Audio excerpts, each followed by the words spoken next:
साथियों नमस्कार, मैं विनय आपका स्वागत करता हूं आपके अपने YouTube channel Our Past and Future पर। आज का जो विषय है वो है वर्णमाला। हिंदी वर्णमाला को हम लोग बड़े बारीकी के साथ समझेंगे और जितने भी महत्वपूर्ण सवाल आगामी परीक्षाओं में जो पूछे जाने वाले हैं और जो विगत परीक्षाओं में पूछे जा चुके हैं उनको हम लोग समाहित करके ये कंटेंट आपके सामने लेकर के आ रहे हैं। तो आप लोग भी ये कंटेंट अपने पास रखिएगा और वीडियो को पॉज करके आप लोग देख सकते हैं उन सारी चीज़ों को, या नोट्स भी बना सकते हैं। और अगर ऐसा नहीं हो रहा तो आप डिस्क्रिप्शन में से जा कर के इसकी PDF डाउनलोड कर सकते हैं।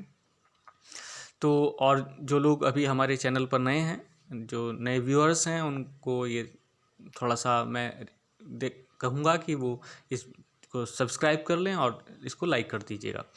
चलिएगा, तो बिना किसी देर के हम लोग चलते हैं हिंदी वर्णमाला पे और जान लेते हैं कुछ महत्वपूर्ण बातें। तो सबसे पहली बात जो है वो है वर्ण। वर्ण को हम लोग देखें तो ये अनेकार्थी शब्द है और इसके एक से ज़्यादा अर्थ हैं, जिसमें वर्ण के मायने रंग के, वर्ण के मायने जाति के और वर्ण के मायने अक्षर के होते हैं। लेकिन हम लोग जिस संदर्भ में इसकी बात कर रहे हैं तो वो लोग वो देख लें कि वो बात है अक्षर की। तो जिस संदर्भ में हम लोग इसकी बात कर रहे हैं वो है अक्षर। तो अक्षर अपने आप में भी बता रहा है कि क्षर जिसका क्षरण ना हो वो अक्षर है। तो ऐसे ही यहाँ पर है वर्ण जिसके खंड न किए जा सकें, ऐसी मूल ध्वनि वर्ण कहलाती है, जैसे ए, ई, ऊ, कै, चे, टे आदि। तो इस तरीके से आप लोग जो भाषा की मूल इकाई है उसे आप लोग कह सकते हैं वर्ण। तो दो बातें आपको यहाँ से देख लेनी है। भाषा की जो सबसे छोटी इकाई है वो वर्ण है और भाषा की जो सबसे बड़ी इकाई है वो है वाक्य। तो इस तरीके से आपके दो सवाल तो यहीं पे कंप्लीट हो जाते हैं। चलिएगा आगे देखते हैं। अगर हम लोग वर्णमाला को क्लासीफाई करें तो वर्णमाला को हम लोग दो हिस्सों में क्लासीफाई कर सकते हैं, एक है स्वर और दूसरा है व्यंजन। फर्दर इनको आगे क्लासीफाई किया जाता है, स्वर आगे बांटे जाते हैं, व्यंजन भी आगे बढ़ जाते हैं, उस पर भी हम लोग चर्चा करेंगे। लेकिन कुछ चर्चा करने से पहले हम लोग देखने वाले हैं जो विवाद वाली बात थोड़ी सी यहाँ पर हो सकती है, तो वो है वर्णों की कुल संख्या। तो मैंने लिखी है यहाँ पर 52, क्योंकि आप ये देख सकते हैं कि अलग अलग किताबों में इनकी संख्या अलग अलग मिल सकती है। हालांकि जो एग्ज़ाम में ज़्यादातर सवाल पूछे गए हैं, जो राइट आंसर रहे हैं, वो 52 ही दिया गया है, इसी वजह से मैंने यहाँ पे लिख दिया है। अब मैं इस बात पे भी चर्चा करूँगा कि वो अलग अलग संख्या हो कैसे जाती है। कई बार 48 मिलेगी, कई बार 49 मिलेगी, कई बार 52 मिलेगी अलग अलग जगहों पर। तो वो हमारा एक सिस्टम ये है कि हम बहुत सारे शब्दों को जोड़ भी लेते हैं और नहीं भी जोड़ते हैं।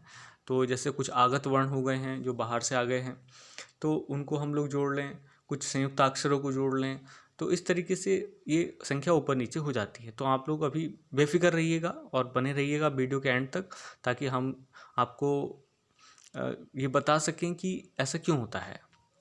चलिएगा, कुछ महत्वपूर्ण बात यहाँ पर एक नोट पॉइंट के थ्रू दी गई है। तो महर्षि पाणिनि ने जो अपनी पुस्तक लिखी व्याकरण की अष्टाध्यायी, उसमें 14 माहेश्वर सूत्राणी का वर्णन किया है। अब उन्हीं में से क्योंकि वर्ण की उत्पत्ति हुई है, वर्णों की उत्पत्ति हुई है, तो आप देखेंगे कि उन वहाँ पर स्वरों को कहा गया है अच प्रत्याहार और व्यंजनों को हल प्रत्याहार से कहा गया है। प्रत्याहार क्या होता है? प्रत्याहार होता है वर्णों का कलेक्शन, वर्णों का समूह। तो ऐसे ही जो अच प्रत्याहार है उससे सारे स्वरों का ज्ञान हो जाता है और जितने व्यंजन हैं उनको हम हल प्रत्याहार के माध्यम से देखते हैं।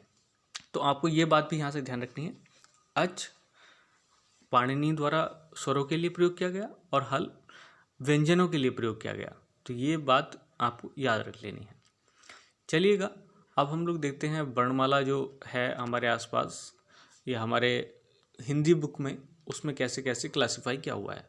तो दो बड़ी चीज़ें वर्णमाला में जिनको तोड़ा गया है स्वर और व्यंजन में।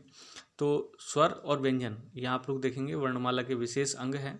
स्वर मिल जाएंगे आपको ह्रस्व स्वर, दीर्घ स्वर और संयुक्त स्वर। ऐसे व्यंजन मिल जाएंगे स्पर्श, अंतस्थ, ऊष्म और संयुक्त। लेकिन एक बात आपको देखने वाली है, इसका कोई विशेष क्लासिफिकेशन नहीं है, जैसे संयुक्त साथ में ऐड कर दिया गया है। सामान्य तौर से ह्रस्व और दीर्घ ही हैं। ऐसे ही इसमें इधर देखेंगे स्पर्श, अंतस्थ, ऊष्म और संयुक्त। तो कुल मिलाकर के ऐसे तो नहीं पूछेगा कि इसके कितने प्रकार होते हैं, उसके कितने प्रकार होते हैं, लेकिन जो प्रकार हैं जो बांटे गए हैं वो आपको ज़रूर पता होने चाहिए। कैसे? वो आपको दिख जाएगा। चलिएगा, तो सबसे पहले हम देखते हैं संयुक्त स्वर। तो संयुक्त स्वर में आप देखेंगे कि ये ए, आई, ओ, औ, ये 4 हैं और ये कहलाते हैं हमारे संयुक्त स्वर। संयुक्त व्यंजन भी ऐसे ही हैं, इसमें क्षय जो मिलकर के बना हुआ है, कै, शय और ऐसे।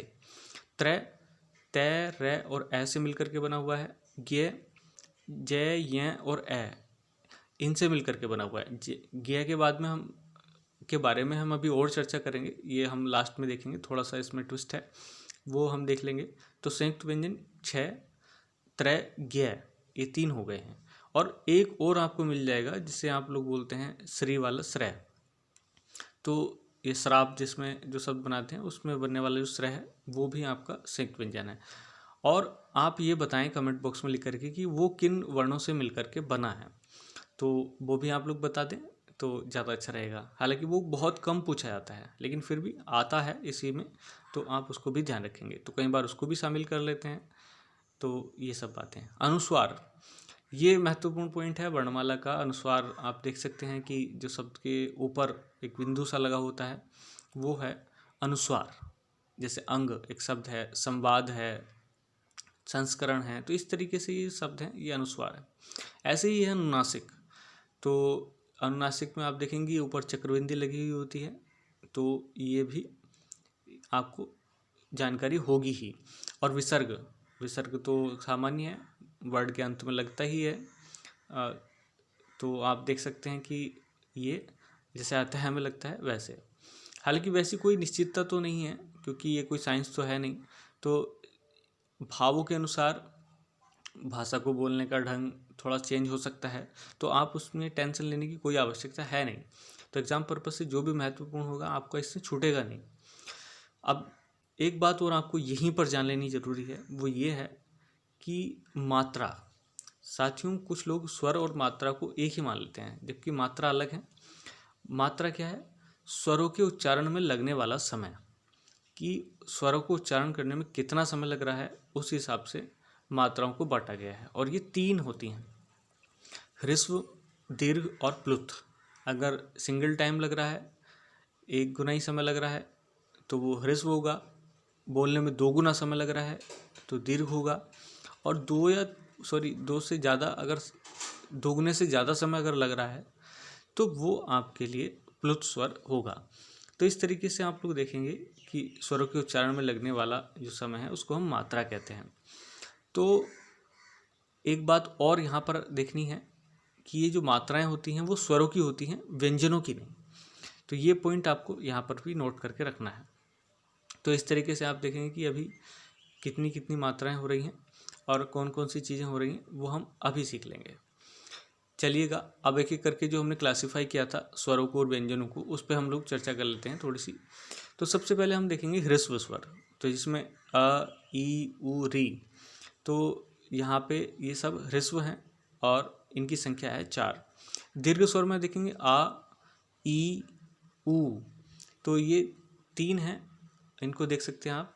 वैसे तो और भी थे, आप इसमें देखेंगे ह्रस्व स्वर में जो री है इसका दीर्घ हिस्सा वो गायब है। और लिरी का ह्रस्व और दीर्घ ये दोनों ही गायब हैं। तो इस तरीके से अभी जो स्वर में से गायब हुए हैं 3 अक्षर वो यही हैं, एक तो दीर्घ री और लिरी का ह्रस्व और दीर्घ दोनों रूप। तो इस तरीके से गायब हो गए हैं 3 अक्षर। चलिएगा, यहाँ पर देखते हैं कि संयुक्त स्वर अभी पीछे पढ़ कर के आ रहे हैं, ए, आई, ओ, औ। और ख़ास बात यह कि इन्हें संध्याक्षर भी कहा जाता है। तो अगर हम लोग टोटल देखें तो ये हो गए 4 और 3 7 और 4 11। तो कहीं कहीं आपको मिलेगा देखने को कि ये संयुक्त स्वर न दिखा करके इनको दीर्घ में ही डाल दिया जाता है, और हैं भी दीर्घ ही, क्योंकि 2 या 2 से ज़्यादा वर्णों से मिलकर के बने हैं, तो इस वजह से ये संयुक्त स्वर भी दीर्घ ही होते हैं। तो अगर हम लोग इनको 2 वर्ग में क्लासीफाई करें तो ह्रस्व और दीर्घ, तो ये सारे संयुक्त स्वर दीर्घ स्वर में ही समाहित हो जाएंगे। और इनकी संख्या हो गई 11 स्वरों की संख्या। अभी हम पीछे पढ़ कर रहे हैं कि मात्राएं स्वरों की ही होती हैं, तो 11 मात्राएं भी हो गई, आप देख सकते हैं। और बाकी जो क्या बोलते हैं जो चीज़ें बची हैं उनको हम लोग व्यंजनों के माध्यम से देख लेंगे। हालांकि अभी कुछ सवाल हैं साथियों जो मैं किसी वजह से थोड़े से लीव करके चल रहा हूँ, ताकि हम आने वाली वीडियो के साथ कंपैरिजन कर करके उसको जस्टिफाई कर सकें। क्योंकि अभी जैसे मात्राओं की मैं बात कर रहा हूँ, तो मात्राओं के क्रम में थोड़ा सा ट्विस्ट है, तो वो भी हम लोग अभी अपने स्पेशल पॉइंट में लेंगे। लेकिन घबराइएगा मत, यहीं पर सारी चीज़ें आपकी क्लियर हो जाएंगी। व्यंजन देखते हैं। स्पर्श व्यंजन। स्पर्श व्यंजन आप देखेंगे कि वर्ग आपने पढ़े होंगे, 5 वर्ग होते हैं और प्रत्येक वर्ग में 5-5 वर्ण शामिल किए जाते हैं। तो कौन कौन से हैं? कै वर्ग, इसमें क्या ख ग घ न, उच्चारण पे ध्यान दीजिएगा, क्या ख ग घ न, ण नहीं है, ये न है, आवाज़ थोड़ी नासिका से निकलती है। च वर्ग में च छ ज झ य, ट वर्ग में ट ठ ड ढ ण, त वर्ग में त थ द ध न, पै वर्ग में पै फ बै भ मैं। तो इस तरीके से आप देखेंगे स्पर्श व्यंजनों की जो संख्या है वो 25 हो जाती है। सवाल ऐसे भी आया है, टोटल वर्ण भी पूछे गए हैं और स्पर्श व्यंजनों की संख्या भी पूछी गई है। 2 वर्ण अलग से पढ़ने होते हैं, उच्छिप्त या इन्हें द्विगुण व्यंजन भी कहते हैं, और यह है ड और ढ। तो इनमें नीचे बिंदा लगा हुआ है, जो ऊपर वो है वर्ण उसमें बिंदा नीचे लगा हुआ नहीं है।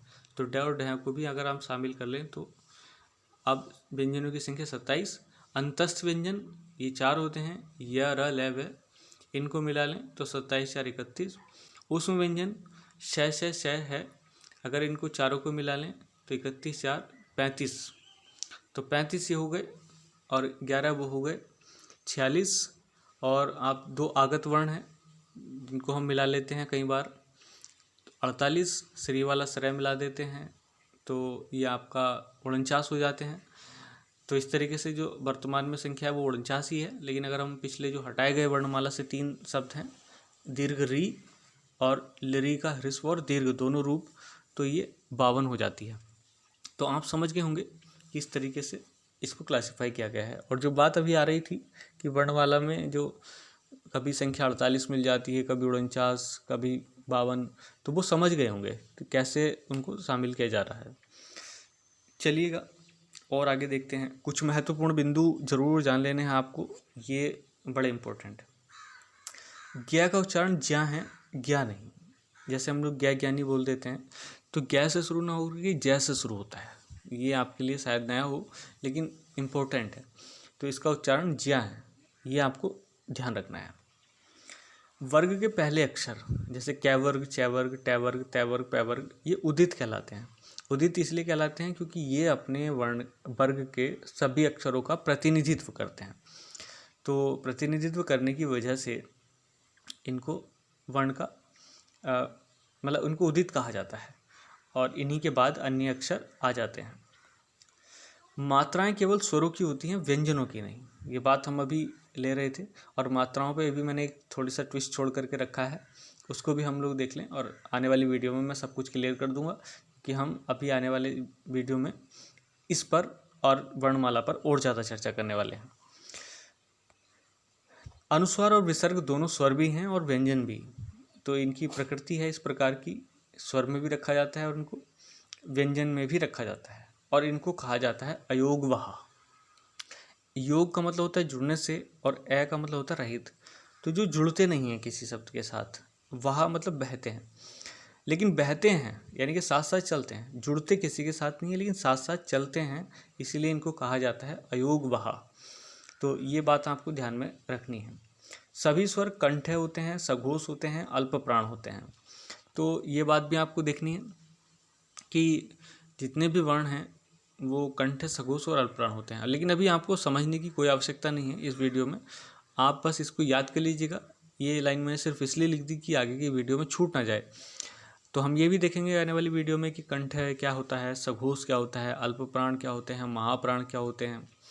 तो इस प्रकार हम सारी चीज़ों को कवर करेंगे। लेकिन आप लोग धीरे धीरे हमारे साथ बने रहिएगा, और कोशिश ये करिएगा कि जो एग्ज़ाम पीरियड जब आएगा, अभी तो लॉकडाउन का समय चल रहा है, तो एग्ज़ाम पीरियड के समय आप लोग तैयार हों। बिल्कुल मैं ये नहीं कह रहा कि आप लोग हमारी ही वीडियो देखें, लेकिन ये है कि आप लोग ये जो सब्जेक्ट हैं इनको पकड़ बना करके रखें, क्योंकि ये टाइम है स्टेट एग्ज़ाम्स की जॉब का।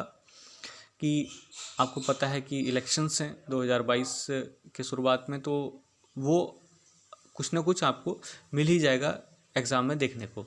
तो इसलिए आप लोग तैयारी करते रहिएगा और नेक्स्ट वीडियो का इंतज़ार करिए। तब तक के लिए जय हिंद, जय भारत।